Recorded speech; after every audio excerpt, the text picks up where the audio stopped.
Welcome, everybody, to episode 56 of PT Shop Talk. On today's episode, we talk about preventative care and wellness versus reactive care and how it's changed and what do we think the future looks like. And we finish with our top 5 favorite movie villains of all time. With me, as always, is Nick. Oh, I made a note and I forgot it in my brain. I'm sorry. Nick, Tony Perkis, Doling, and Jeremy Dr. Evil Van Klompenberg. So you stuck with the comedies. I like it. Yeah. I figured that wouldn't be on anybody's list, probably. I had a couple. Actually, you're not far off of Tony Perkins. Okay. More of a short list. So I had a few honorable mentions for Jeremy. I was Jeremy Nosferatu Van Klompenberg. I thought that would have been appropriate. Jeremy, the guy from The Hills Have Eyes, the original. Good call. I'm familiar with his name. Yeah.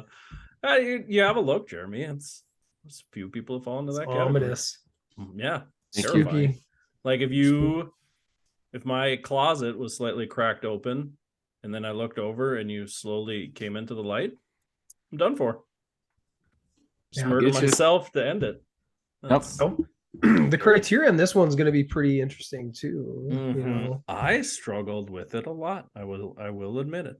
I think I came up with a pretty good list. My criteria was mainly pretty much irredeemable characters who were bad, and they had to be, in my opinion, they kind of had to be bad through the majority of the film. You couldn't be the twist ending villain because they didn't need enough screen time as the villain. That's my criteria. I'm not going to be, but you guys do you. I'm not going to be as, pointed as I was last time when it came to your rotten, inclusion of Cheetos as a chip. Well, we'll see how the lists pan out. Blasphemy. I would also agree. My list is definitely just straight up villains. Like you have to be villainous the whole time. I would agree, non-redeemable. That's yeah. Is anybody non-redeemable? All 5 of mine, I would say. They had their chances and they chose not to. Yes, my whole list. No, I agree with that. I don't think I have anybody that's surprising. Yeah, I think. Although I kept it to just live movies. And there were some Disney villains back in the day that kept me up at night. Michelle asked me about Gaston, and I'm like, he's good villain. He's Jafar. He's Jafar, another bad one. He's Ursula. A bad boy. Ursula. Ooh, yeah. There's some bad ones. Gaston though. I mean, I don't know, how seriously can you take the French? I don't know. Yeah, I don't. Get some 8 miles out of that. You know what? He was just trying to protect his town, protect his babes. I can't fault the man for that. Great voice. Yeah, there was way worse Disney villains than Gaston. I feel like he's pretty bad though. I mean, he's just a pretty bad, rotten guy. There's a Gaston in every small town in North Dakota. That's true. Yeah, that's true. I can't say they're hanging out right now, chugging some Busch lattes. And, talking about the championship from '99. I get it. Sorry, I'm not doing that, right? Sorry, Nick. I feel like you're pointing something at me. It became personal. It didn't mean to be. Sorry. Although when you talk about that analogy, North Dakota, I don't think there are many in as good a shape as Gaston. There. No, yeah, for sure. Bellied up to the bar talking about the '99 state football finals. Yeah, that's true. We had a few of them old boys though that were in surprisingly good shape still. Armstrong. Yeah, well, tough guy. Yeah, old man strength we used to call it. That's fair. Dad strength too. Yeah, something to it. Never went to a gym, obviously, but my old man had loosen any bolt you could find. My old man, Jeremy and I talked about this. I think we talked about our dads one time and how my dad had the biggest hands to this day that I ever knew, but they weren't not necessarily long fingers, but yeah, like a mitt, like a catcher's mitt. Yeah. Each finger was 3 times as thick as mine is right now. And whenever we'd wrestle around, if he got the grip on my wrist, I was done. I just basically collapse on the ground. You win. Yeah, my grandpa had bear paws. It was crazy. It's almost like you inflated a hand and then smashed it in like two plates. And my dad had he one of his thumbs was smashed from God, it's like a roller inside of a round hay baler had fallen on in the shop and just basically smashed it into like roast beef and they just got, I don't even know. I wish I would have asked him if he could bend it normally. Yeah. If he lost that articulation, but that one was extra wide. That's a real story too. Yeah. Man. Whenever you get one of those thumbs up out of that sucker, you knew things were right. Yeah. Okay, USA. Good Jeremy, times, but your old man, he's a hoss, dude. How big is that dude rolling? Was he 6'5", 6'6"? Yeah, he's like 6'5", probably. Yeah. He's recently lost some weight, but he used to probably be like 6'5", 315. I mean, he's a big dude. Yeah. His index finger would be brick on the other side of my fist. His index finger was the whole. There's just nuts. Yeah, he's a brick poop house, as they used to say. That's correct. That's correct. Yeah. Sounds like he would not have been a great proctologist. Oh, gentle touch, maybe.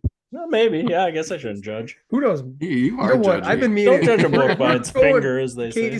Hanson, if you're taking us to the dark side already, I was meaning to follow. So I'm assuming you're judging that you were offered, to our listeners a couple months ago. Did that not materialize? That did not. I decided it was maybe for my best professional interest not to partake. I trying to be more of a community man, but not that way, I guess. A man about town. Yeah, like my wife and I were talking about this actually today. Not so much the stripping, but when we were younger, like pre-kids, especially early on in our career, man, we were socialites. Like we went out all the time. It was crazy. I bet my wife and I went out on the town 4 or 5 nights a week. Like it's crazy. I could see that with you. And yet, don't you claim to be an introvert?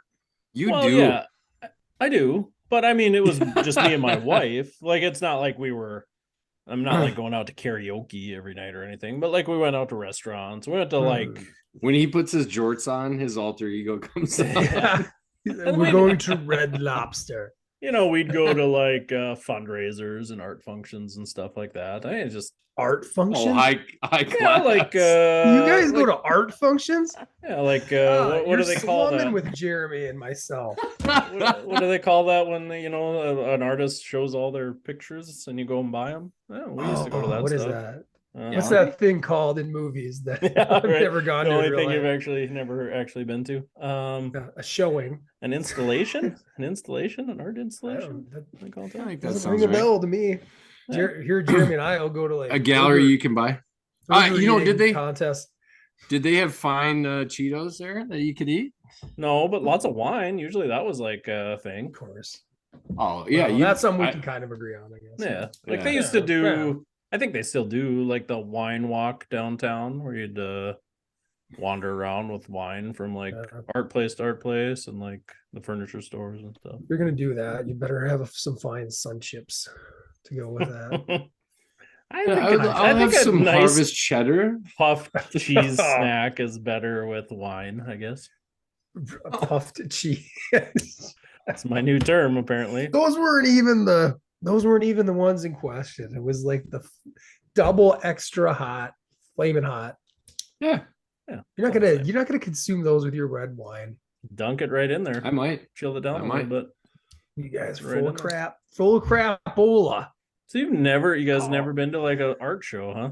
Man, that's a different world. I have respect for artists. I'm fun fact about me, if I wasn't going to go to PT school, I'd applied to art school in Minneapolis. What? Yeah, decided that like going and getting a normal actual paying job was going to be better for me. But it is kind of crazy. I mean, I get it. These guys spend weeks painting something, building something, and then throw it out. But it's so hard to go to those shows and be like, literally one time the gentleman took, those mops they have in gymnasiums to sweep the basketball floors. Yeah. He took that, just the mop end, he lacquered it and added a bunch of crap to it and like threw it up on a board, and he wanted like $1,500 for it. Like, that stuff's wild to me when I went to those things. You ever wonder, like, yeah, there's you could derelict my bees, derelict my balls. yeah, like I was crazy. I was like, who is doing this? And a lot of people do prints. I don't get that really either. My wife's big into photography. I'm not like overly into photography. Like, I'll just Google image a horse if I want to see a horse. I don't need a photo of a horse in my home. Unless like I have a Fargo Dome picture over here. Like, I was at that event, so like that holds something to me. But like, just, I don't know, like a picture of like the ocean, I'm like, I don't know, I don't get it. Yeah, there's different context when you've actually been there. I think I have one of those too that Michelle took when we were on vacation. Beautiful one. She had blown up and framed. Pretty cool. And okay, like a postcard, I'll give you $350 for.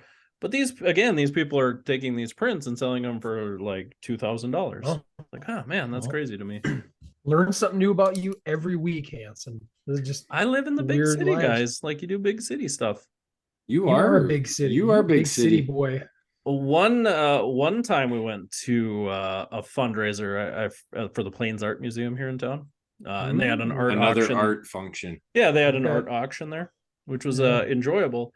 But I got in a bidding war on a piece of art with Doug Burgum. That was fun. Spoiler alert: I lost miserably. Yeah. But I drove that basket. Did you bid him up? Yeah, of course.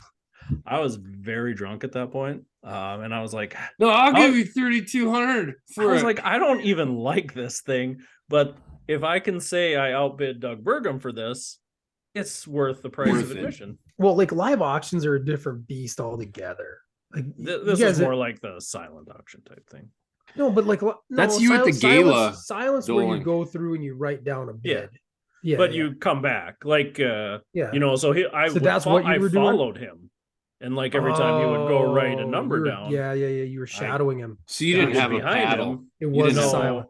No, I'm talking about live though. Live I would have been very intimidated. There's an intensity and a competitiveness. Yeah, you are not. I would have never. Sorry, Doug. Enjoy your painting. That's what it would have. Have you guys ever done a live auction? No. I've been to like a farm auction. Yeah. Where you bid? No, where you. Who wants this box of Corel? Yeah, 50 cents, 50 cents, 60 cents. All right, we won't get into it. I have not. I haven't, Nick. Have you? Yeah, a few times. So it's like at the gala. At the gala. Look at you. Bid. You're a fine wine and dine guy too. Well, you're a big city guy too. They put you've seen me in my suit. The one. I actually have two. With a pre-tied tie hanging up on the hanger. I don't even have a suit. I have 7 pre-tied ties. Okay. That are all ready to go. Anytime. Throw them around your head and you're ready to rock. Little adjustment. But I do know how to tie a tie, Hanson. Jeepers creepers, just because I'm not going to art gallerias and I assume you know how to tie a tie because you were in the FFA and you had entered the tie tying contest at one point in your life. We didn't have a tie. What tie? We never had that. That was part of like the Parley Pro stuff. You were never like a office member in the FFA? I was a 3-time officer. Never had a contest like that. What do they call it when you're like? What do they call it when you're a freshman? What's that thing? Green thumb? Parliamentary procedure. Well, you could be on Parley Pro if you're like an officer. What's the event though? They like always had a contest. No, like for the freshmen in the FFA, you went somewhere. God, I forget what it was called. Like we went to Bismarck. It was the like Green Hand Conference. Green Hand. There you go. Yeah. Greenhorn. Yeah. Whatever. Yeah. Still have a friend from North. What's that town by Grand Forks? Not Northfield. Oh God, Northwood. Keith Groven. We met at Green Hand. All those years ago. There was for sure a tie tying contest at Green Hand. I'm almost 100% sure. Yeah. Jeremy, produce it. North Dakota Green Hand tie tying contest. It was fantastic. Like I was a Creed champion, by the way. Creed for my region. Mm-hmm. Where you have to had to sing Creed. No, Yeah. they weren't around. That's why he was the champ 3 times every year. If they were, I would have done that instead. With all like, we're sorry, kid. Arms wide open. Hit the bricks, pal. So were you like you got to recite the FFA creed? Were you eventual president then your senior year, big dog? No, there was a big kerfuffle. Oh my god, I need to take show notes. Gaston was pissed. Yeah. Yeah. No, I no one wasn't. expectorated like that. No, I wasn't. It's not even worth the listener. We'll tell that one off pod sometime because it's still cut deep. No, it was an awkward. No. It was an awkward moment, and forced our gal we changed the process literally like going into my senior year. Instead of being your de facto popularity contest, which is probably what it was for you, Casey, right? I mean, that's what it was for us my first 3 years of high school. It was like you just vote on your officers. Yeah, correct. Yeah. You just get together the end of the year before. Is that how you do it? Maybe the beginning of the year? Yeah. I think it's the end of the year before, maybe. End of your junior year, probably. But FFA is weird because you do a lot of summer stuff too. True. And the calendar, like state is in June. Yeah. But we changed the process and we brought in Mr. Lemur wanted us to do like interviews with different, like he brought in a couple respectable business owners in town to like interview us and go through that process. And at the end of the day, they just kind of like rolled it out and they're like, well, here's who this committee selected as president. Here's who they selected as vice, and so on and so forth. So they rolled this all out and I was treasurer. And another individual was president, and unfortunately, like they had to be voted in though. Like that was the change. Like the committee was presented. I mean, give me some credit. This is like 25 years ago, guys, but the committee was presented to the group, and they just had simple vote, yay or nay, right? And they voted nay, and Mr. Lemur proceeded to ask him like, why? And we don't think so-and-so should be president, and we want Nick to be president. And I was like, I actually had to come, like, I was again, I'm 17. My ego was like really inflated. I loved it. Right. Mm-hmm. Feels good. But when we went on the hall and Mr. Lemur like proceeded to chew their ass because he thought, he's trying to tell them it's not just a popularity contest. And she was more committed than any, honestly, she was more committed, and she was going to be at least a better detail oriented person than I was. We went on the hallway and I had the ability to come back in and tell everybody, let's just vote everything through and I'm fine being treasurer. So, wow, that's a weird swallowed story. her down, huh? Yeah. Sorry to bring up old wounds. Yeah. It's not even a wound though. It's not. It was like that hit her really hard. And I think it affected her performance the rest of the whole year because she was always felt like she's walking on eggshells, right? Well, yeah, like, she didn't deserve it. Yeah. She was. Yeah, she was big garbage. Steal. Don't even know her. Stole the election. She's a good person. She still is. Good gal back there, farm lady. She could have been your vice president, and that's what they do. Yeah, Lance was really it was kind of funny. She wasn't going to win. Everybody else was fine, and you needed to be the face of that FFA. That's what the president does. Yeah, you're a baby shaker, hand kisser. That's what you do, vice president. I was the state champ dairy foods guy my junior year. What, dairy? That was your event? Yeah. Ugh. Hey, Casey, everything I looked up, no tie-tying contest at the Green Hand. Nothing. It's just been your year, Casey. No, I wasn't even in it. That was an introvert. It's probably an off the cuff. You were so introverted, you. Yeah, I wouldn't enter a single thing. Yeah, I never had an office in the FFA because I was nominated every year, and I said I'd decline. That was me in the back. Eating my Pugsley sandwich. Yeah, I was into that. Parley Pro kind of comes up later in life, though, man. You do enough big group meetings and stuff like that, and you're like, I could see the value of it. In retrospect, I wish I had been more involved, but I was too cool for school. You were. See, ours wasn't as much of a popularity contest. Ours was more like nobody wants to do it, who's willing to do it. Yeah. So yeah, it was usually the tryhards that won. Because yeah. Oh, it was interesting though. I mean, you guys look back at like your classes and the fact, like, I did sports, but I also did, I did math meets and I did FFA and I even did like FBLA for like a little bit. Do you guys look back? Did you do a lot of that stuff, or did you just kind of stay in your one lane? I did it FHA back then. I guess what do they call it now? FCCLA. Future Homemakers of America. I was, yeah, for a year. I love it. I was That in the makes science perfect club. sense. Yeah, I was in the science club. I was in the FFA. Anything that eventually would have a trip of some sort attached to it, It I was a usually was the member vibe, of. right? But Cool. I was never an officer in anything because, again, Right. minimal effort. Yeah, I big never wanted to reward. be an officer either. It sounded like more work. Yeah, with zero reward. I didn't get it. None. Never got paid. Did you But get you paid, guys Nick? didn't get. I don't know if we did. I think we got trips. I mean, we were included in the trips. You know who else got trips? Every other person that wasn't an officer. Were you guys? I don't get what you're saying. Like, were you guys officers in PT school? Yeah, I was the president of the PT club. Ooh, Humble brag. Yeah. No, we definitely had tryhards that were doing that.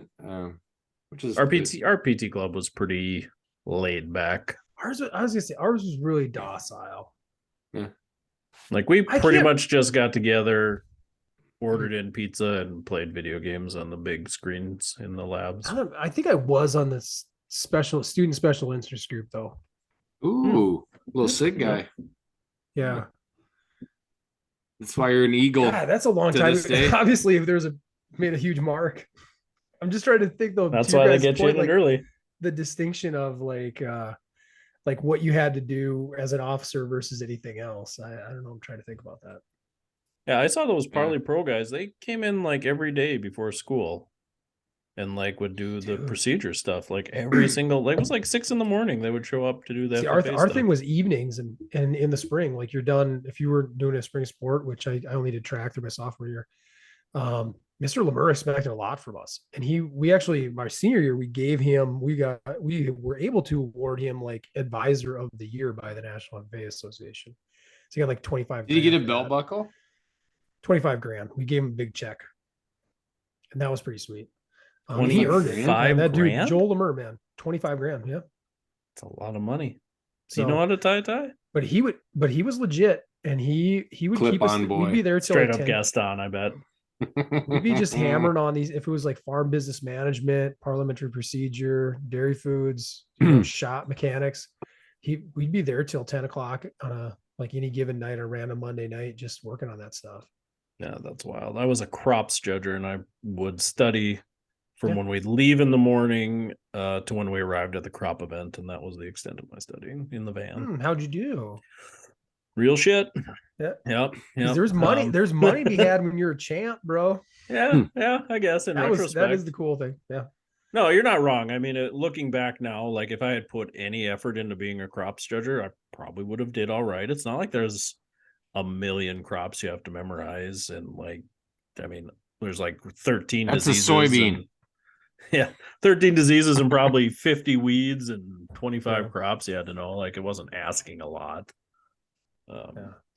Sounds like Jeremy just didn't do anything as a teen. Didn't care. No, I did nothing. Just a straight jock. Just a big old hunk around town. I took a lot of I don't know. I don't know. You didn't have time. No, I didn't have time. To Bone Thugs. I was up to my ears Ghetto busy Cowboy. Listening to Ghetto Cowboy. Yeah. But the trunk wasn't gonna rattle itself. Man, I don't know. There was something semi off-putting about like the people that really wanted to do it. I don't know what it was. So I didn't want any business of that. See, I think all of us, as similar as our upbringings were, they're probably a little different too. Like I look back and I don't think I had any of those really weird, like the people you're describing, Jeremy, like the ones who are like ultra type A and they're just like I'm going to be president of every single thing. Right. Yeah. It was more just like people. Hey, I don't know, we had good, but I look back, we were pretty blessed to have good leadership like in our school who kind of picked us out too and I don't know, molded us, encouraged, I'm glad I did that stuff. In hindsight, it really helped me. I learned a lot about economics from farm business management. Interesting. Yeah, ag info. business was one of our best classes, I would say, in retrospect now, looking back in high school. I actually learned what interest was and why Yeah, it we learned sucks. we learned how to do our taxes. Well, no, it only sucks if you're paying it. It's pretty Yeah. awesome when you're earning it. Great if you're getting it. Yeah. Yeah, true. Yeah, we learned the stock market, how to trade, So we learned something like it was a good class. It seemed silly at the time that I was taking. I was like, I think hey, they need to do own more a with- farm, but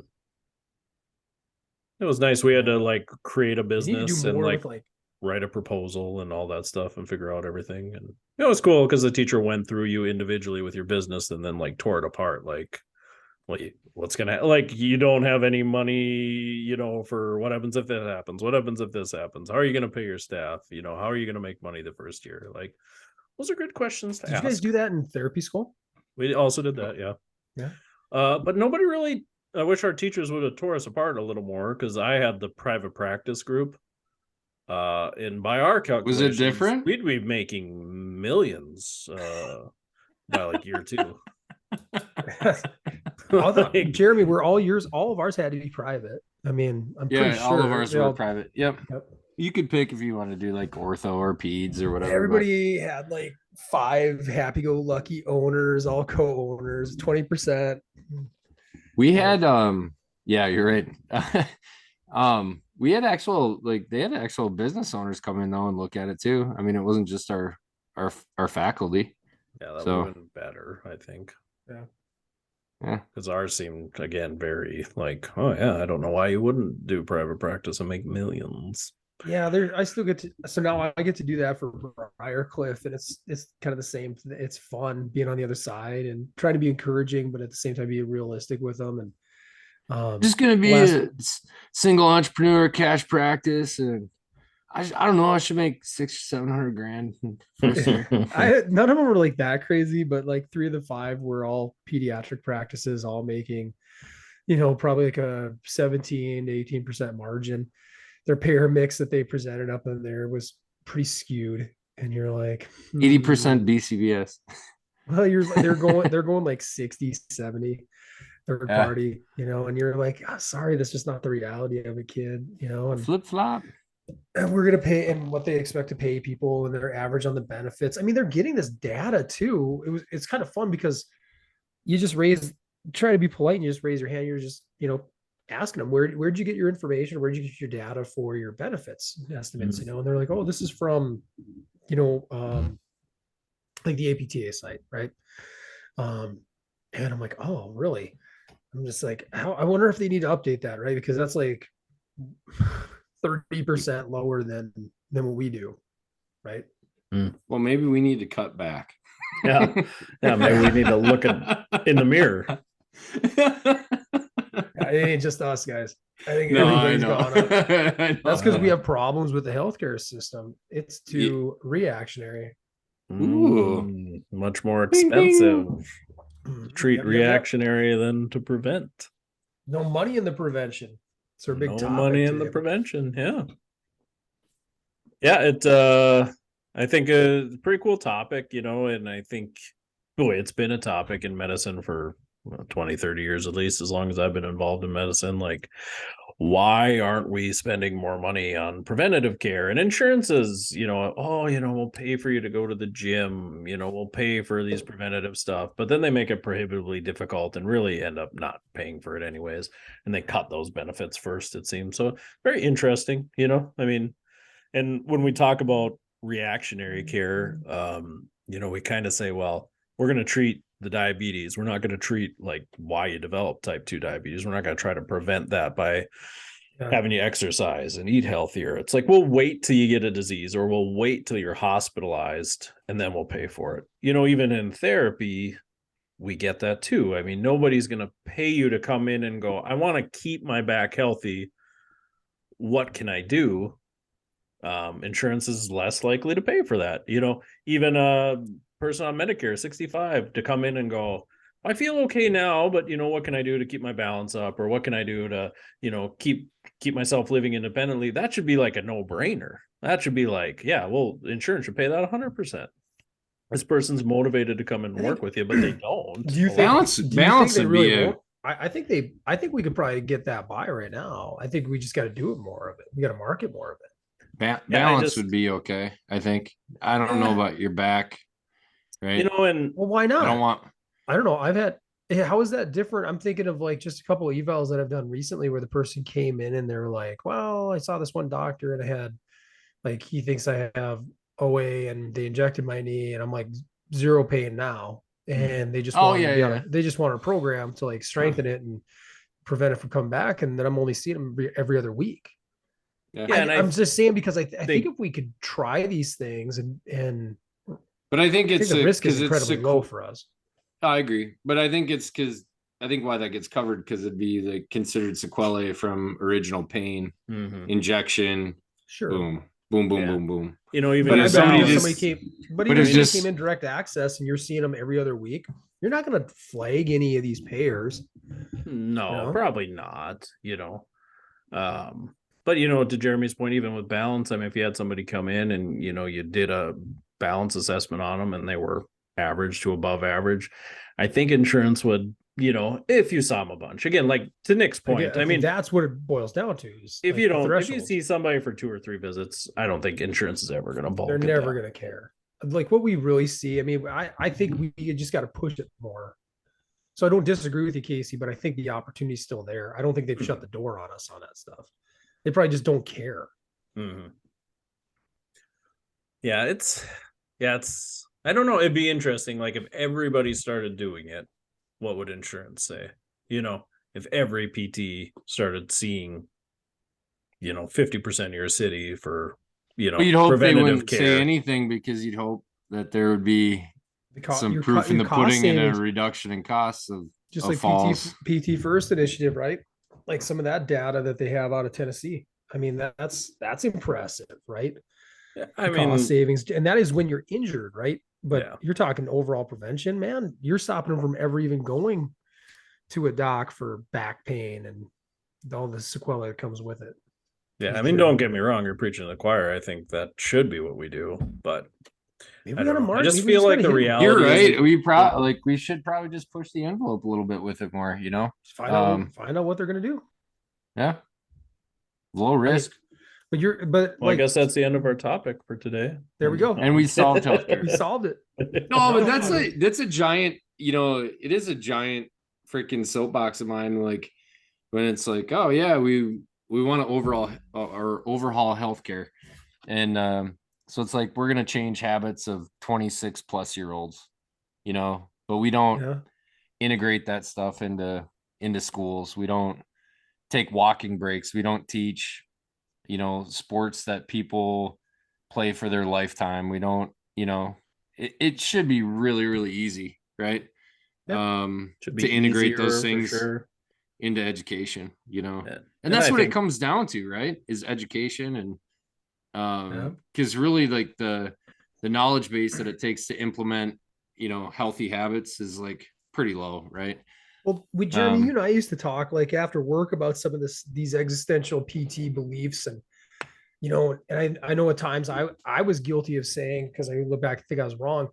Like, oh yeah, I think we're going to see a paradigm shift, and we're going to see as these generations change, we're going to see people who as the baby boomers move on, we're going to see more of the next generation, the Gen Xers, who kind of understand prevention more.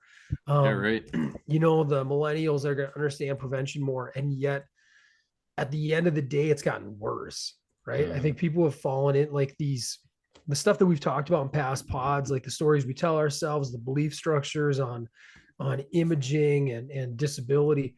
It's gotten like astronomically worse. I mean, in the last 20 years, it's nuts to see healthcare spending, and any graph you look at, the overall dollars and where they go, and like surgeries and pharma, hospitalizations. It's crazy. The real frustrating part is, like, for the most part, it's just us. Like other countries, I mean, nobody's perfect. Don't get me wrong, but like we vary so far above the like average on what we spend.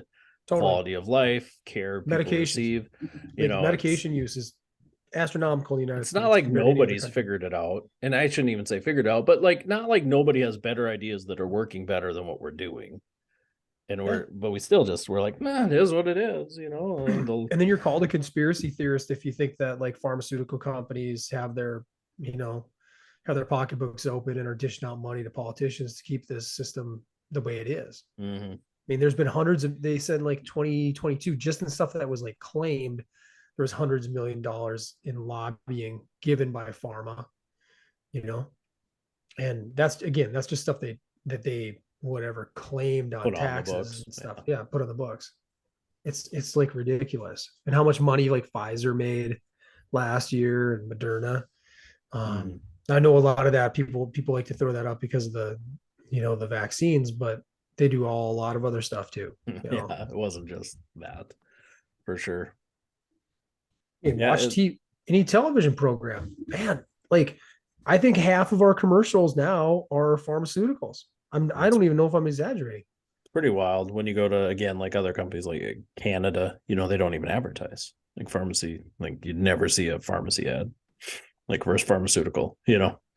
It's all covered, so there's no necessarily the incentive like there is here to try to get people to on stuff. But just yeah, it's not the way to go. I wish we could spend some of that money. I wish we could subsidize healthy food a little bit better. I think that's something that bothers me. I think the barrier to entry to eat healthy is high, and it shouldn't be. Yeah, I agree. It's you know, I would say. Oh, tell me more. I'm here on barrier to entry. Like, go on. I Show me your privilege. I would say, come on. No, if you're gonna go buy like tons of avocados and things like that, yeah, you can get peppers for 70-80 cents. You can get carrots cheap. You can get peppers like $1 for a pepper. Yeah, I mean, veggies, that's dude. I'm trying to get high, yoked. I'm trying to be a healthy carnivore. Show me that. What are you gonna go? Where are you gonna go get a meal for under $10? Even McDonald's, like you get a meal at McDonald's, it's $10. Yeah, but you could get a nice Cheeto chip, you know, for like $4 for a bag. House that thing. I mean, all that stuff's going up in price anyways, right? Even the crap food. But Casey's point, I'm on Casey's side here a little bit more. I mean, the cost to buy like 93.7 beef right now, like $7 a pound, guys. Hey, healthy would be ditch the beef, bro. What? But we got you know, that's another pod. You got to eat more chicken. Beef. $2 a pound. You got to eat more beef. Chicken is not $2 a pound anymore either. Yeah, show me where you're getting at $2 Killing a pound. Your own Maybe on a sale. Over there? Nope. Cheaper. Meyer, man. I think $3.49. $3.49. We just bought a big old stack of breasties. Yeah, maybe you're buying rib meat chicken. Nope. Yeah. A little old bag from Costco. Tyson's chicken. No, man, I don't buy that noise. I just think we talk about our disdain for excuses. Okay. And man, it's not easy to cook, man. That's to me is the barrier to entry, man. It takes time. Well, okay. Right? Okay. I want to make, this is a fun pod. I want to make a distinction on what you're saying though, because there's a difference. And I agree with you if you're making excuses on cooking. Yeah. You're right. That's an excuse.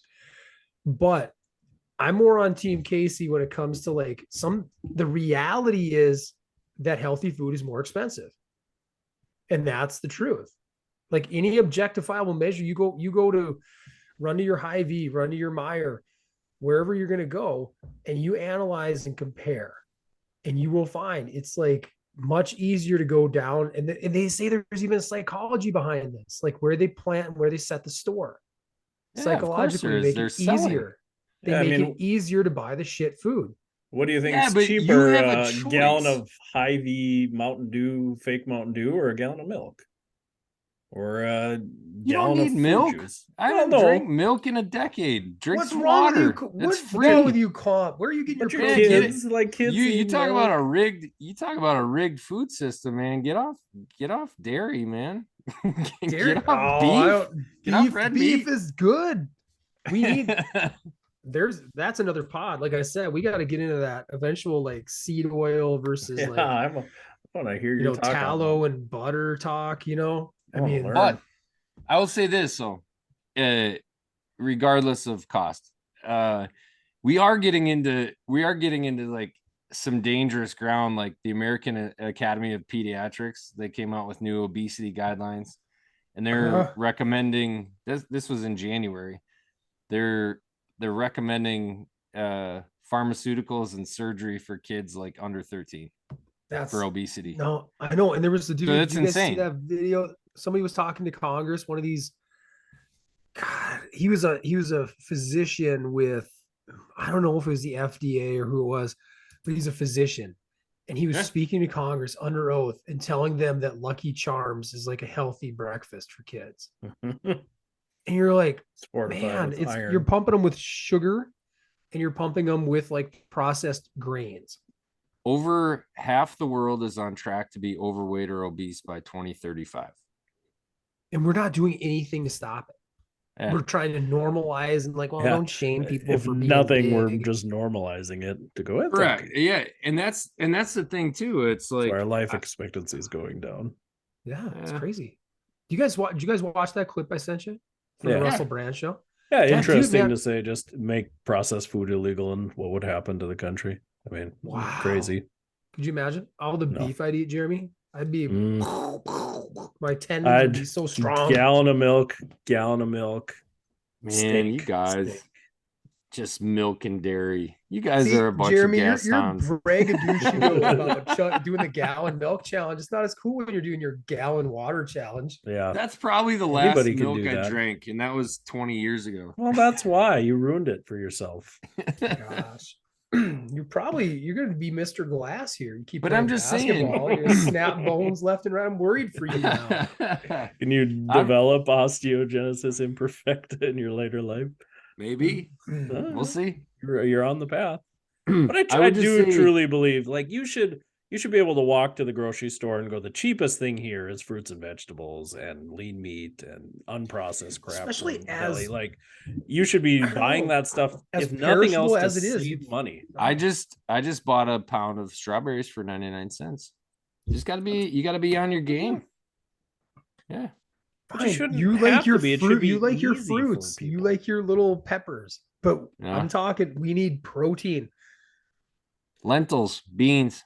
No, I just bought a jackfruit for $15, Jeremy. That's not cheap.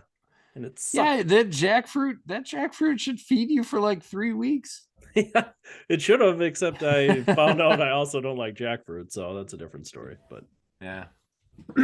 We've wandered a little bit here right on the food thing, but I do think it speaks to the whole idea, though, that there's no investment sociologically on, healthier habits, right? And that's what he was getting at. What's his name? Callie Woods or whatever.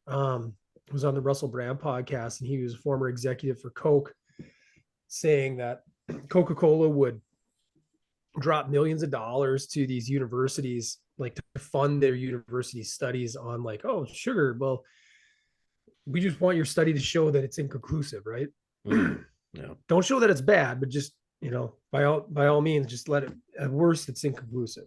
And create, I think he said, confusion in the marketplace, right? So that people are still like, wow, people don't know if it's good or bad, so I'm going to keep drinking it. Yeah, right. Yeah, but do you really changes like every time? Are really eggs good or eggs bad? I don't know. I just eat what I want now. Do we really not know that Coke is bad, though? Some people claim that. They claim ignorance on it. And I'm kind of with you there, but it comes down to like your parenting, and we teach our kids that.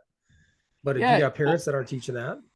Yeah, I agree. And I think people are still smoking, so there's some of that. Yep. But it's like, then the only problem I have with like the system is rigged is like, it to me nixes like personal responsibility. Like if we went and polled 100 people on the street and said, how do you lose weight? I should eat better and I should exercise. Right?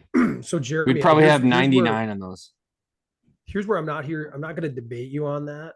I don't think it negates responsibility. I think if anything, it feeds into people's inherent diswant of personal responsibility. Like they almost want to be told what to do. Yeah, And I they agree. want the easiest solution. So I think it fits hand in glove with it. Yep. You know, I'll go with you on that. And where we look at it like big and broad, you know, man, it's a mess. Healthcare is a mess. It goes up, like premiums go up crazy high every single year. And what do we ever do about it? We're just like, okay, I guess we're, you know, maybe we'll cut therapy 3% this year. Yeah. Because, you know, as far as like people's want, I mean, I don't know if that's like changed a whole lot. I can't imagine my grandparents, like when they were young, ever wanted to be healthy. That wasn't like a conscious choice. Like their generation, maybe even like the older baby boomers. I can't, those people were smoking and drinking at work. Like you can't tell They me didn't have they they were didn't a have all healthier the generation because they wanted They to be worked. healthier. They actually physically worked. but a lot they of time. they worked Yeah. and they didn't have they didn't have the easy choices, the easy crap processed foods either. Like it just didn't have it. It didn't It exist. just didn't exist.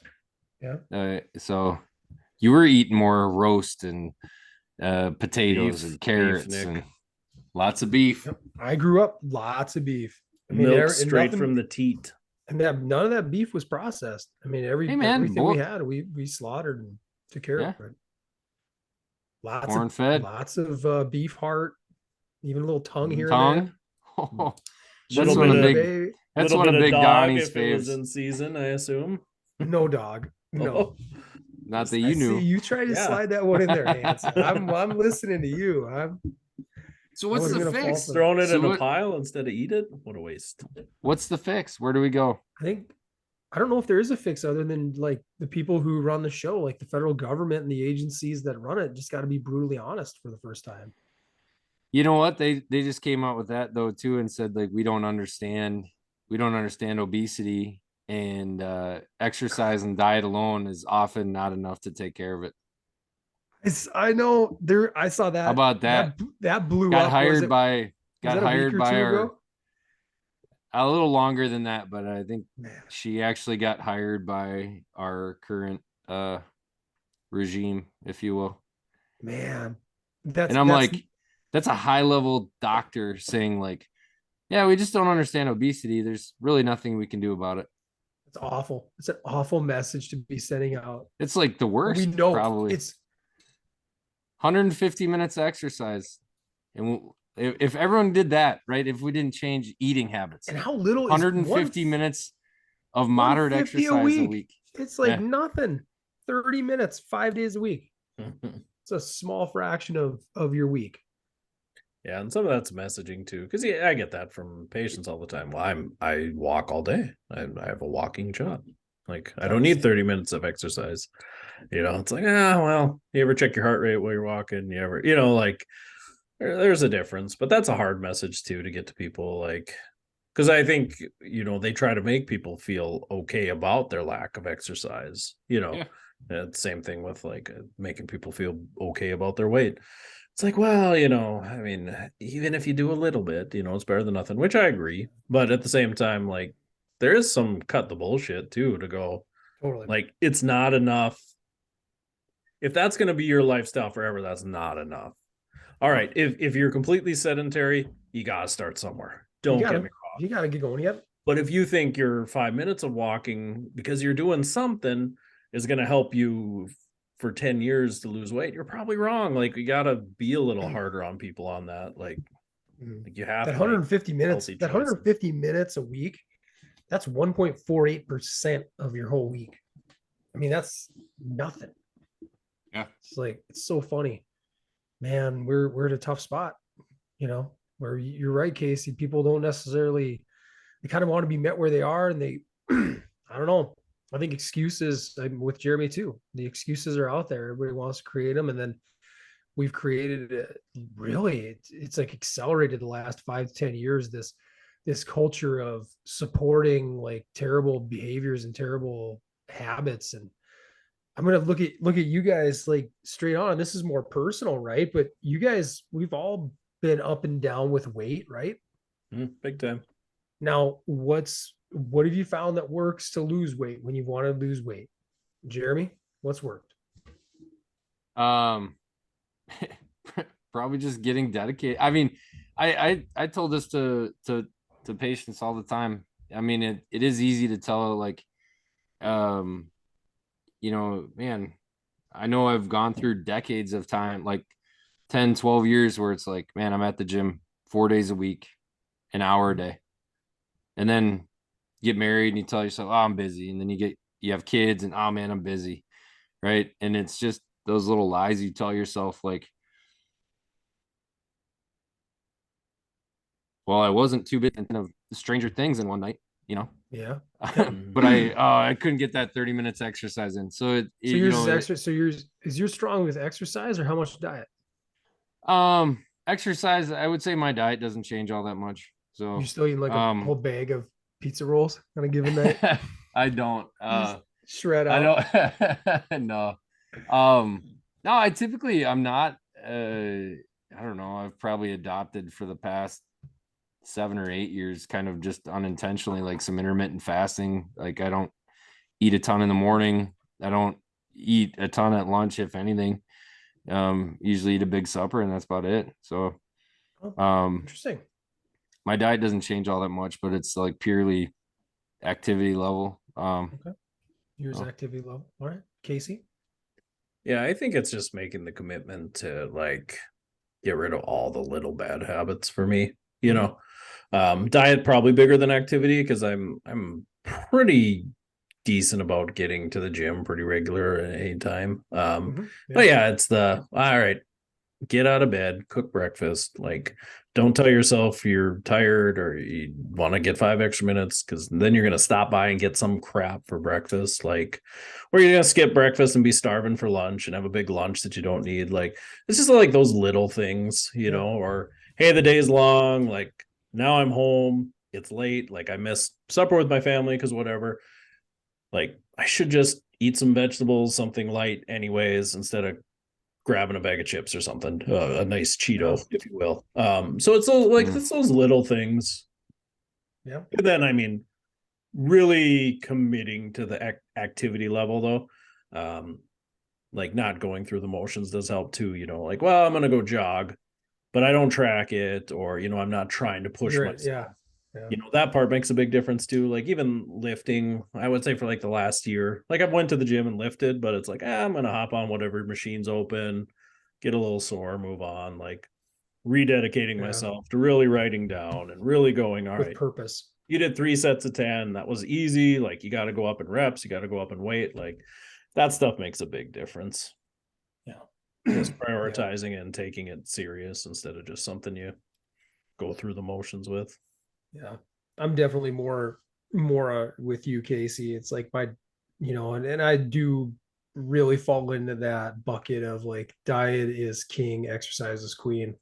It's like because I stay pretty active all year round, and I have for decades now. Fell in love with it when I was a preteen. Um, it's the diet, man. It's like, and let's stick to what works.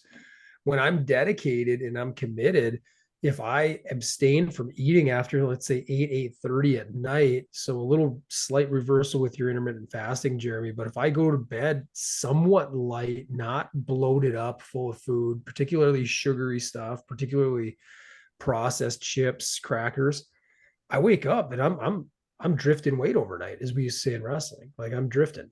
And it comes off, and that and a little bit more aerobic, whether it's like walking, running intervals, or just flat out running, cycling. I mean, that works. So what I want to do, that brief little exercise, is just like, we all know what works, right? We've seen it, we've lived it, we've read it, we've lived it. And then to go and like hear what Jeremy was sharing, where you got a pretty high ranking government official saying, well, we don't really know though, do we? It's like you're just trying to poison the brains now of people in addition to their bodies. Yeah, they're the ultimate villain, if you will. Top 5, maybe a 1. Boom. Honorable mention.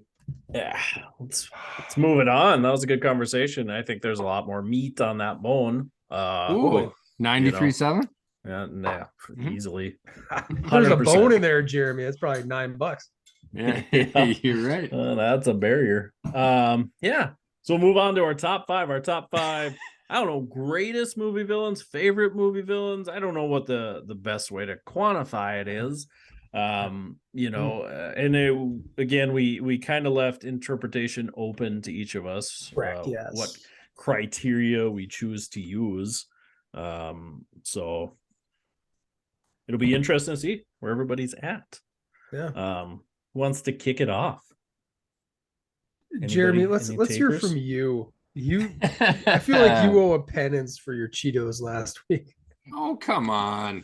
All right, fine, I'll go. My number 5. I think this gal. Ooh, Yeah. What? I coming like in that. hot right away. I'm inclusive. I think she was mad scary, just because of the time frame. Scared the daylights out of me. She had some little monkeys with her too, but Oh, she I think I is know where the you're Wicked going. Witch of the West. Man, growing up, man, that was scary, man. Like when She was "Look at mean. you when you little dog too." Yeah, Um, you kill an animal, that is like Yeah. instant villain stuff, right? I mean, I guess, could yeah, watch yeah. hundreds of dudes get mowed down with machine guns all day in a show, and like if the horse gets shot, I'm like, oh, not the horse. So innocent. Yeah. Black Beauty. Yeah, it's my number 5. No real like special effects to speak of, right? Like that was like the first Little makeup. Technicolor. Yeah, a little green makeup, but Probably man, poisonous. Yeah. just acting at its finest. So Acting at its finest. Who famously played that role, Jeremy? Margaret, I don't know what her last name I is. had no idea. I was just curious if you knew. Margaret something. You teed it up really nice there. I don't know if she ever had another role. I assume. I'm sure she did. Before my time. I hate old movies. Margaret so. Hamilton. Oh, Of course. Yeah. No. Yeah. Just not a big old movie guy. Never have been, never will be. I don't think. Yeah. I think I've said it on the show before. I don't think I've enjoyed a movie probably that was pre 1975. Oh, come on. Really? I don't think so. It's a good topic too. We should Yeah, probably like get into that sometime. I think probably the oldest movie I enjoy that I can think of offhand is like Butch Cassidy and the Sundance Kid. That's probably the oldest movie I enjoy. Yeah. The Great Escape. You ever watch that? Steve McQueen. No. The original Magnificent Seven. Yeah, I've definitely tried that. Not into it. No, I mean, most movies pre 1978 were westerns, which is not my favorite genre to begin with. But Bruce Lee. Good, the Bad, and the Ugly. Come on, a few dollars more, a fistful of dollars. That whole Clint Eastwood when was The Good, the Bad, and the Ugly? 68, 75. 68 maybe. That long ago? 66. 66. Yeah, still, not a movie like I'll sit down and watch. I won't watch it. Those if it's are on. those are really good. But I'm kind of with you in general, though. I think it's I've tried over the years, and my dad would be like, "Oh, you got to watch this John Wayne." My dad was a big John Wayne guy, and yeah, I kind of want to go back and reinvestigate some of them though again. Yeah, I wonder watch maybe Big if I Jake, went back, I'd enjoy them. But even like the old, like It's a Wonderful Life, stuff like that. Like I don't just does not entice me at all. All right. I don't know. I think I could enjoy some of them silent movies now, just like thinking of Charlie like Chaplin. like when I watch some of those clips of like who's the big stunt guy? Buster Keaton. Like you watch some of those clips and I appreciate that. Like that dude was like I must have been clinically insane. He must have been missing a part of his brain that had fear. Because I mean his stunts were just unbelievable. Everything he did Silent was stuntman. Everything he did was a risk of death. Every movie, like multiple times a movie. And I'm not against Jeremy. I can hear you though. I see your Wicked Witch of the West. I can, especially when you're a kid. I get you. My list, man. Yeah, it's your list. Your truth. Just justifying why she ain't making my list. just speaking my truth. All right. All right. All right. I'll go next. My number 5. Jeremy will hate this because he said he did not include cartoons on his list. I did. This is the only one though, and it would be from 1994. This is Scar from The Lion King. Jeremy Irons. Man, you talk about Disney villains. This dude's killing his brother, willing to kill his nephew. I mean, wanted to kill his nephew. I mean, he is bad as bad can be. Is that taken from Macbeth or Hamlet? Which I would think is it Macbeth where the uncle kills the dad? It's one of the two. Maybe it's Hamlet. I don't know. Yeah. Doesn't matter. Yeah. Hamlet. Yeah. There you go. But yeah, he's just nothing redeemable about him. You know, he wants to rule the lions just to rule and to get everything for himself. He sees his people just absolutely starving, and he doesn't give a crap. Like, yeah, he's scheming the whole time. From the first time you see him, he's just evil. Jeremy Irons does an awesome job with the voice, and that subtle shade he throws at Mufasa all the time. You can just tell he's snarky. Great villain. Yeah. He's my number 5, Scar. Like you wouldn't want to work with Scar. No, like I don't think so. Can you imagine if Scar was your bad boss? Just walks by you. Yeah. Ugh. Well, there's Hanson with his quarter zips. Yeah, so shocker. Shocker. That's a good one though. Those are good. I like to start. My number 5. This is multi movies. He was built up as a pretty big character, and the payoff was equally delightful in the Avengers. So it is obviously Thanos. Phenomenal villain, Josh Brolin doing the motion capture, which to play that large of a character that demands as much screen time, he really sold it. I mean, it worked. They made it work. And as we talked about in a previous pod a long time ago, I don't think the MCU has ever recovered from that story arc either. I think they're really trying, but they nailed it. And unfortunately, there's nowhere to go but down after that. And to have him finish Infinity War, snapping his fingers and winning, I mean, that's pretty sweet. I mean, what a great cliffhanger. And he was, like they always say, he's such a great villain. They had to kill him twice in Endgame. And they got to do that. So that's my number 5. I won't waste any more time because the rest of them are going to be pretty good too. Thanos. Yeah, not a bad choice. Titan, the Mad Titan. Yeah, I felt like there was some redeemable quality to him. Why he didn't make my list. I mean, he was good intentioned. When he killed Gamora, that was super sad. Like he cared for her. He only wanted to kill half of the universe so that the other half could have enough food and sustainable resources. I mean, it makes tons of sense, right? For sure. Instead of helping people make better decisions. Yeah, you could have snapped your fingers and made twice as much food. That would have been nicer, maybe. Yeah. But yeah, tomato, as they say, Jeremy. They do say that. My number 4, my wife would kill me if he didn't make the list. I told Michelle, I said, he who cannot be named is going to be on this list. Yeah, he ain't got no nose. Yeah. Oh my goodness. That is actually not a bad choice in retrospect. He's a pretty good villain, I think. What's his real name? Tom Riddle. Tom Riddle. Yeah. So I learned that Voldemort is off of is a made up name piece of French. It's fictional character. It's fictitious. No. Correct. The French is Voldemort, Flight of Death. Ooh. Yeah. All right. Anyways, I thought Ralph did a good job with him in the films. So he's a good fantastic. actor. Yeah. So he's fantastic. Yeah. So that's my number 4.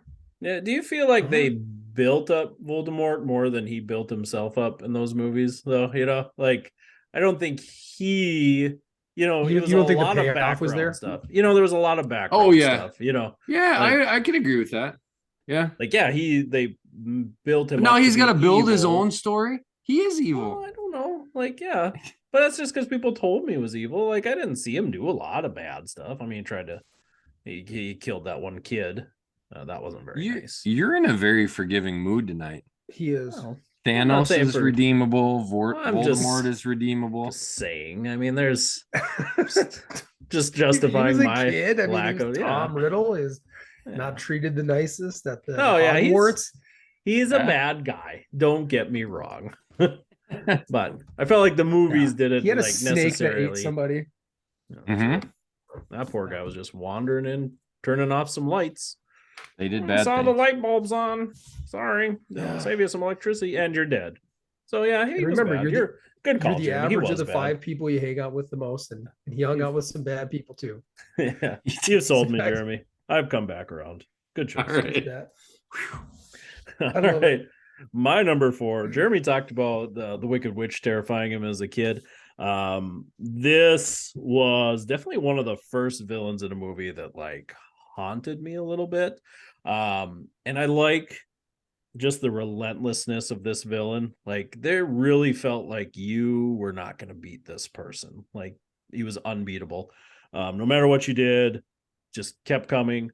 Very Michael Myers-esque with like a lot, I think, more villainous to him, and the fact that he was like Michael Myers felt like an animal.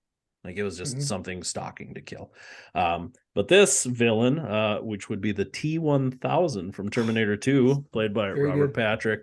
Patrick. Just, man, every scene with him in was spine chilling. Like it was on the edge. He's going to kill people. He's going to do whatever it takes.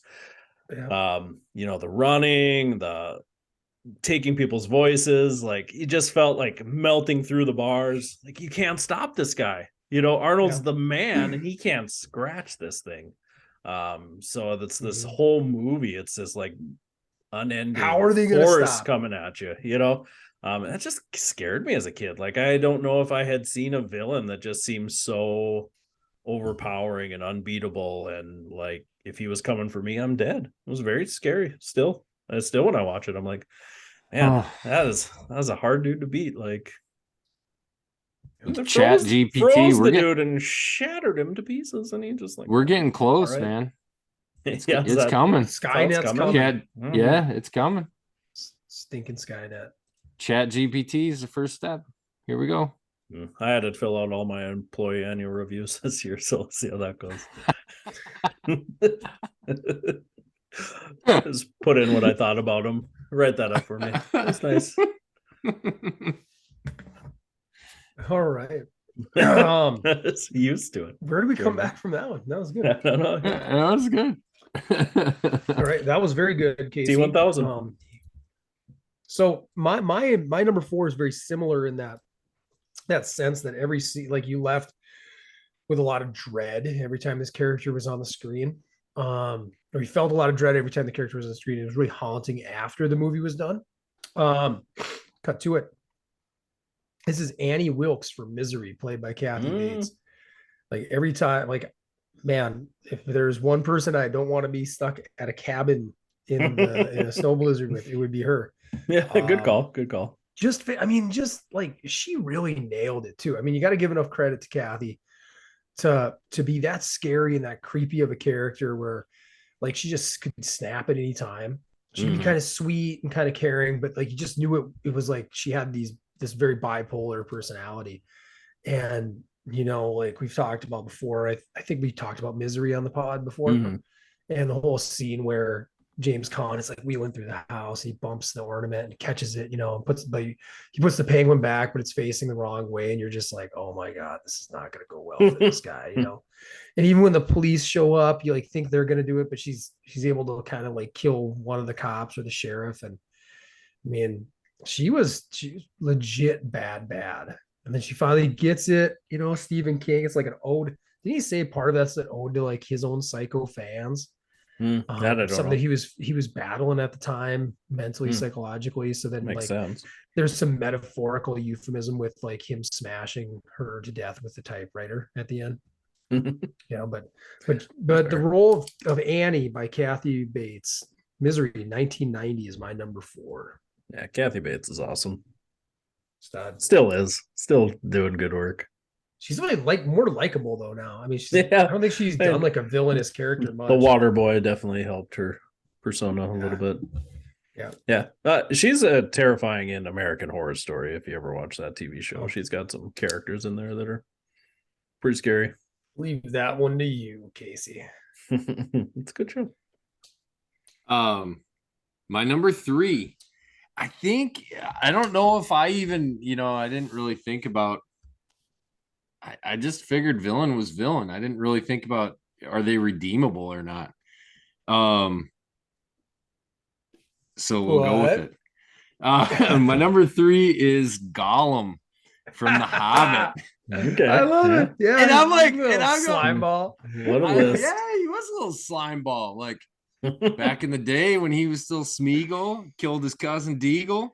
Man, trying to That's kill a dick Frodo, move trying for to sure. Yeah, right? you'll kill your Smeagol cousin trying over to a kill. Yeah, especially when your names rhyme. That's like killing your twin. But there is like, I don't know. It's kind of a weird thing too, right? Because he wasn't like a super bad guy, but he was still like trying to kill Frodo and Sam. Yeah, he was. He was kind of like the friendly crack addict. I totally You're agree like, with you, man. he does bad things, but he's not like the bad guy, but he's kind of a bad guy. Just because you're a bad guy doesn't mean you're a bad guy. He was though. I mean, he was a bad guy, and I rewatched those. You don't think he's redeemable at all? I thought after like hearing that, I was like, this might be my iffy one.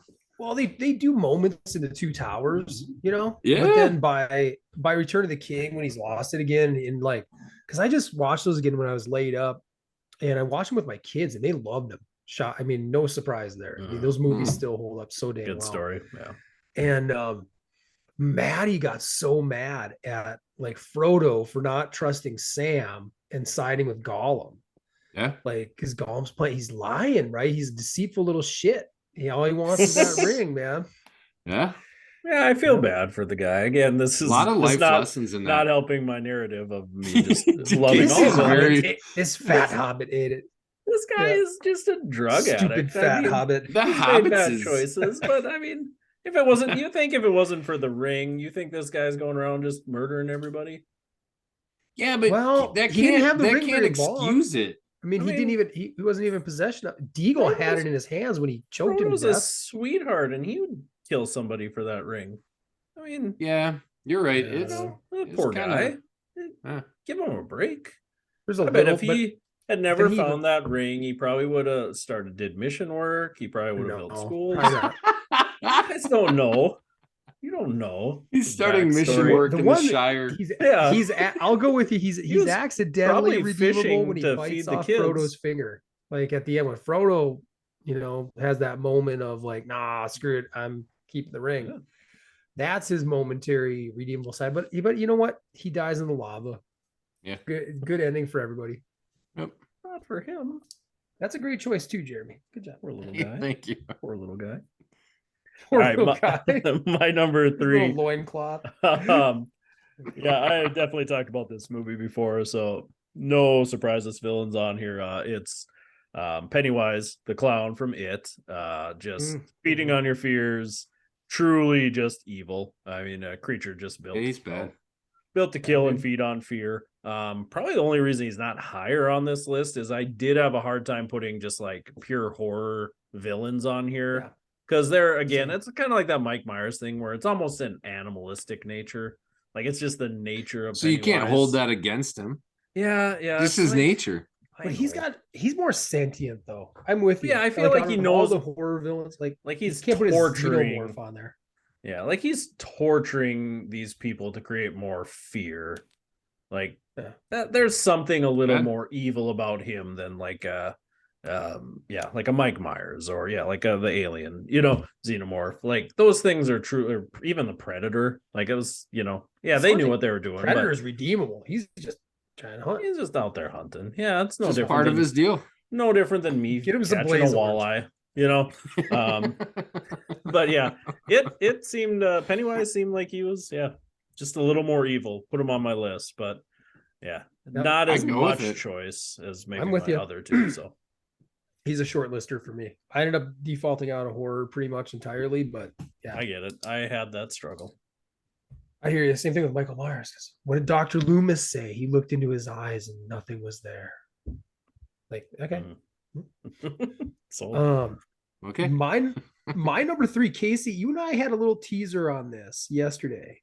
But it's not Darth Vader. It's Emperor Palpatine, the true villain of the Star Wars like trilogy, the whole prequels. Like, let the hate. Man, that dude sucks. He just sucks. He just like everything that he's evil. He's a evil politician, son of a gun. And there's a couple of scenes, like obviously when Luke and Vader are fighting in episode 6, and he's trying to get him strike down, and like you see his true motivation is actually to like kind of throw Vader under the bus and then take Luke under his wing because he just wants to stay in power all the time, you know? Yeah, I got to get them young boys. Yeah, what's his motivation? Something like that. He's a diddler for sure, 100%. He's no doubt about it. Like it. Yeah, saggy face. Yeah, then, you could tell he's got diddler tendencies for sure. There's that scene, and there's the damn scene in episode 3 where Sam Jackson's just about ready to kill him and has his chance. Right, tough one, yeah. And you're just like, and you know it doesn't happen as the viewer, and you just wish it did. You're like, how different would that whole universe be? But that's my number 3, Emperor Palpatine from the Star Wars saga. You think I'm not going to say it. This is a family show. Never mind. I instantly regretted it when I thought you're gonna go. What's he got under those robes? No, it was worse than that. If I'm gonna be honest. Oh no, I regret that with Gandalf. You're going forever. Gandalf. No, like a 15-minute expose on him. That one's going in the vault. I don't know what I was thinking. All right, better for everybody. Jeremy, you're number 2. Yeah, my number 2. I can't wait to hear how Casey's gonna make him redeemable. But he was a Nazi, so he's not. But it's Hans Landa, Hans, if you will, off of Inglourious Bastards. So I just actually rewatched this a couple weeks ago. It was on YouTube TV. Yeah, man, he's good. That's like one of my favorite Tarantino movies. Good one. He's just a good actor, Christopher Waltz. And I don't know, he is like creepy. He's like smart enough dude, like cunning enough dude, but just a creep. I don't know. That's all I got. So evil for sure. I mean, he's like always evil, and he's always a step ahead. Just scheming, when he seems like he's nice. Yeah. Man, that's a good choice too. All right, he was not redeemable, Jeremy. That's a great choice. What? Yeah, he was just doing his job. I thought you were gonna have something. Yeah, the Jeremy. Refresh my memory. He gets killed before the theater burns down, right? Did they kill him before that? Did they kill him afterward? No, he gets. It's before that, isn't it? No, he kills her. That's right. He chokes her to death. The gal. Yeah. Did they let him away? Does he get away at the end? No. Did they mark him? Does he get marked with a swastika? Jeremy, I'm going to have you produce it. I'm going to move on to my number 2. You come back to us. My number 2 is Patrick Bateman from American Psycho. Like, again, just an absolute horrible human being. Yeah. No, absolute boss. No redeemable qualities to this guy. I mean, not only the murdering, the torturing, but just like he's just a shitty human being all the time. Like, he lies, he cheats, whether he's dreaming it and it's all made up in his mind. That I won't get into. But like up until that point in the movie, he's just a horrendous person. So you watch him the whole movie, and the movie is, I mean, just about a villain. You know, you don't often get a movie that really has no other thing than just watching the villain. So he gets front stage this whole time too. And you just watch him get worse and worse and worse and more depraved, and just that killing and smiling and like just taking absolute satisfaction in murdering people.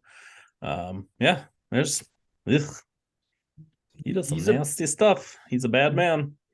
I couldn't put him on my list because it might not have ever happened. And he might just be a psychologically troubled guy. I mean, that's what but the stuff that like in the movie, in the book, I mean, he's awful. Yeah. Until you get to the end, you're like, well, actually it turns out you didn't do any of this stuff. Right. Yeah. So yeah, I think that's fair. Yeah, it's the one thing. But maybe you're right though. Maybe you're onto something, because even if he didn't, the sheer fact that he wanted to, or that he envisioned himself doing it, that's not cool either, right? Yeah. Yeah, and whether it's psychosis or what, but So Jeremy, any luck on Hans Landa? Is he still alive? No, he gets away, doesn't he? But I think they mark him. Did they brand? Didn't he help him? Didn't he help him kill? He helped him kill Hitler at the end, didn't he? I think they mark him with something though, because he doesn't get off scot-free. But you can keep producing. My number 2 has been said before, has been said already tonight. Casey, you really covered this super well. The T-1000, played by Robert Patrick, was very foreboding. Remember being a kid and just watching that for the first time, and you just, like I said before, you have no idea how this guy's going to be stopped. Seems incredibly unstoppable, and he finally gets like melted at the end, and you're like, you almost want to throw your fist up in the air, they finally got it. Yeah. And I watched this with my boys. We were Gunnar got really sick and had to miss a tournament on Saturday, and we just kind of hung in the house. And we watched T2, and he absolutely loved it. He's like, it's really cool how well that movie holds up. And at the end, like, he was even saying the same thing towards the end. He's like, after he gets frozen and shattered, but then he reforms, he's just like, how are they going to stop him? And like when Arnold shoots the grenade in him and he falls into lava, he's like, and man, such a great movie though. And I swear to God, they should have stopped at that movie. It was like perfection. They nailed almost it. Perfect movie. Almost. It's very close. Storytelling so tight. There's not a lot of wasted scenes in that movie that I can think of. I mean, that thing is tight from start to finish, and he's such a big part of it. Yeah, there's only one little thing that sticks out yet, since you're a movie nerd too. So they went to lengths to, like, they got to destroy the arm from the first one, right? Yeah, but Arnold's arm from T2 is still in that gear, in the lower level of that like steel mill. Think about that. Well, that's why it keeps going, man. Yeah, damn Skynet. Yeah, that like the drinking milk scene with like the arm like through the that one haunted me. Haunting scene. We still, like, I love quoting, like, what's wrong with Woofy? Woofy's fine, honey. He's just fine. Yeah. Yeah. He's a bad man. Stabbing weapons. All right, we're on to number 1s. Yeah. Is Hans Landa still alive? Yeah, he is. They carved a swastika into his forehead. That's right. After he helps him get Hitler. So he was a little redeemable. He helped him get Hitler. Only to like get himself from not getting right. It was their barter to not kill him. He is disgusting guy. Yeah. Yep. My number 1 is I thought like a really, really nice role. It's Heath Ledger as the Joker. So I'm like, ultimately, obviously he sunk himself into that role.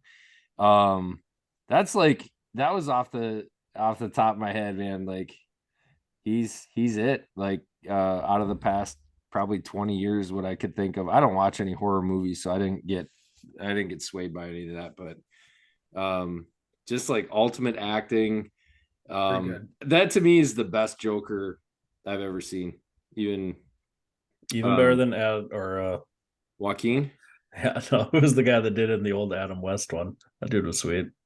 Caesar. There you go. Caesar Romero. Yeah, that dude was sweet. That's acting. I'm still a little bit of a Jack Nicholson guy too. I think Jack was great in the Michael Keaton one, 89. So he pulls like a pistol with a 4-foot barrel out of his pants and shoots a plane down.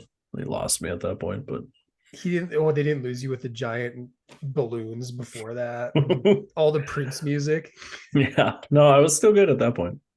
Yeah, you're right, Jeremy. Though, That's my number one.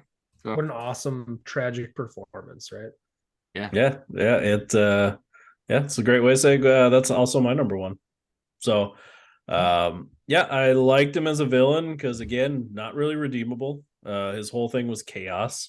I mean, just thrived on insanity. but you still put chaos. not really, like you leave a sliver of hope in there. You're just I don't know, maybe in his mind. But definitely what puts him at the top of the list too is the performance. The difference from everybody else on this list is the acting performance too. You know, we talk about greatest or favorite villains, like for sure that it was fun to watch that whole movie. Like you could have just taken out Batman and everybody else and just gave me a movie about him and I would have been enthralled by it. I mean, it was just performance is awesome. And the Joker villain too. I mean, I suppose that puts him up on the list too, because I don't like DC, but except for Batman, and the Joker's a big reason for that. I mean, we talked about Batman the animated series was big for me too. So I already had the villain pretty high on my pedestal. So to have somebody come in and blow that Pretty character iconic. absolutely out of the water and just make it even more amazing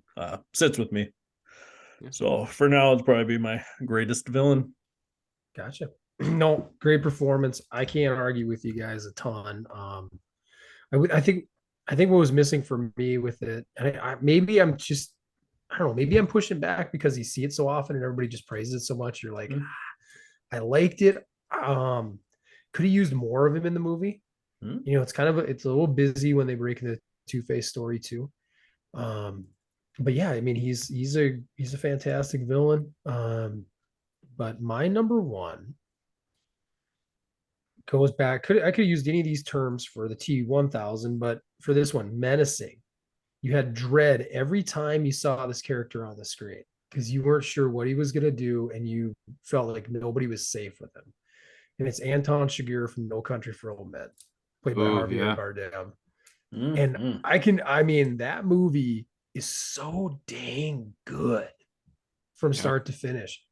And he stands out. I mean, you have amazing actors. You have Josh Brolin again, not really like a good guy, but technically, I suppose your protagonist, stealing money and trying to get away. But Tommy Lee Jones, this awesome job by him, just being this old grizzled sheriff trying to solve this thing, put it together. But so you have all these moving parts, but Chigurh is the thing that really drives it because every time he's trying to get Brolin, he's trying to get this money, and it's so slow and pacing and methodical. Fantastic job. And like, I've read this before, but like the scene where he's in the gas station, he's talking to like that old guy and he flips the coin to see if he lives or dies, I mean, that is just pure menacing.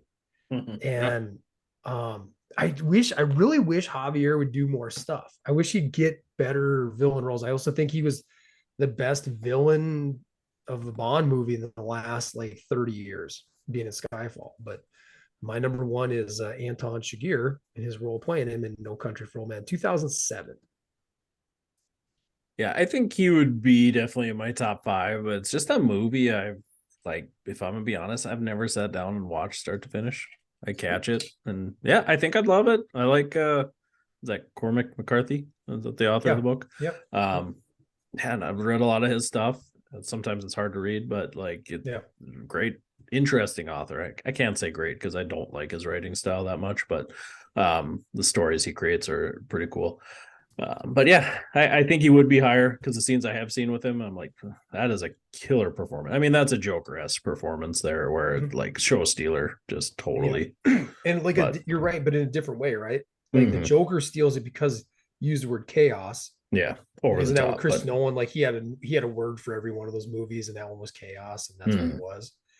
But he's like, I'm gonna use the word dread. Like he's so quiet, and he's just very creepy. And super deadly. It's like a different, but you're right. It steals a scene in every scene.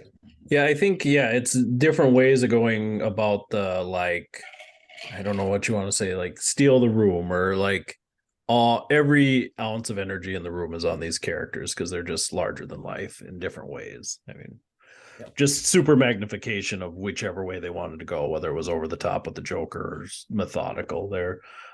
He was almost surgical, right, in his pursuit. Mm-hmm. Yeah. Jeremy, Good any list, final thoughts? good list. No, yeah, I agree. I think they said like he's like one of the most realistic like killer performances that there has ever been. Shagir. And I'm like, you and your wife would know. I know. I like that is like I like your term menacing. I mean, like just you would think of that and like that's something you'd hear in a true crime thing. Like this dude just comes in, just stone all right, face let's killer. see what happens. See what happens. So yeah, no, that's a good pick. And I agree too. I'm like, you say methodical. That movie was a little slow for me. But ultimately a good movie. I've only seen it once, but I gotta watch it again. It's been a while Yeah. because I do know he gets away at the end, or gets Yeah. away, or he just goes away, like Goes away, disappears, walks away. Yeah, he's still out there, And I think I've read before too probably doing mission work in the shadow. that building that's pretty schools. rad. Where for him to be it's like one of those few movies where the antagonist and the protagonist like never share the screen together. Yeah, which is so interesting. And I should mention the Coen brothers, right? I mean, that's they're. And I'll be honest, I'm not a mark for those guys, but they're a little hot and cold with me. But that one is fantastic. Like that, I love that one. Yeah, I think another reason I haven't really sat down and watched it is I don't like the Coen brothers, if I'm gonna be honest. Hot take. Well, they're just not for me. I think there's just I don't know. I don't know what it is. I think I can't put my finger on it. I think I think you're supposed to like it because it's different, and I just don't like it because it's different. I don't know. And I know we're kind of on the overrun of the pod, but do you kind of would it be fair, because we talked about this a while back with Wes Anderson? Yeah, kind of like they got this subversive humor when they're doing humor, and I feel like maybe their fans are just trying to be pretentious, but like people who love Coen brothers and love Wes Anderson, they find stuff hysterical, and I'm like, I just maybe I don't get it, but I'm also not seeing it, right? Yeah, that might be what it is. I feel like I'm like missing out on the joke or something. Like I feel like there's something inside I'm not getting, and it frustrates me. Maybe I can't say there's a Coen Brothers movie I can think of where I'm like, that's a great movie. I figured being the art connoisseur No you Country are, for Old Men. Yeah, you would enjoy it. You're doing fine art events. I mean, like he's our rebel art lover. Yeah. I figured that'd be right up your alley. Yeah. Well, I'm many layers to this onion, Jeremy. Keep peeling, bud. You'll get there. But that concludes episode 56 of PT Shop Talk. Check us out at PT Shop Talk on Facebook, on YouTube. Hit us up at ptshoptalk@gmail.com. Until next time, I'm Casey Hansen. With me, as always, Nick Doling, Jeremy Van Klompenberg.